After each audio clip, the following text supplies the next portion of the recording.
Tata Marko? Lele? Što je? Tata Marko, znaš koji je danas dan? Ne znam, Lele.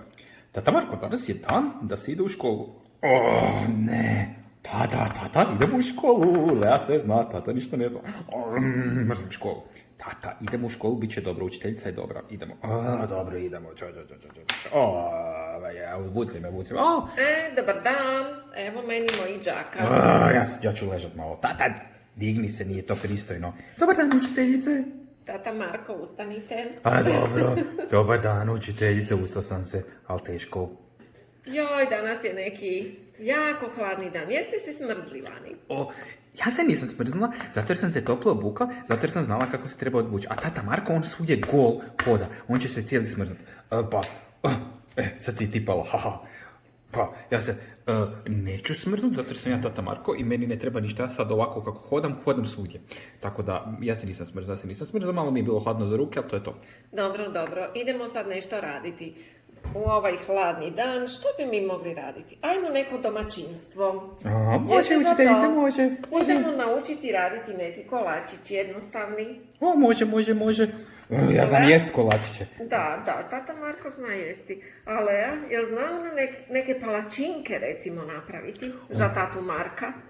Pa ja znam jako dobre palačinke raditi, znam jako dobro tijesto mjesiti i znam i papat fino riže, sve znam.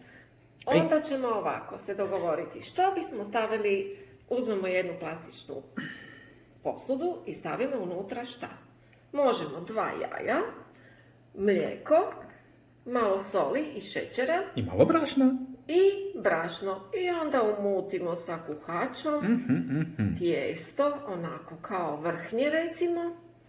Korice limuna dodamo. I što bismo još dodali? Dašak ljubavi. I malo mineralne Da, vode. malo mineralne vode, da to bude onako jako fino mekano.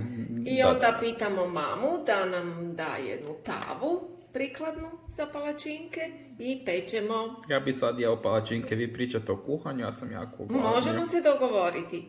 Di su palačinke? Hoćemo ići na palačinke? Ja bih sada jeo.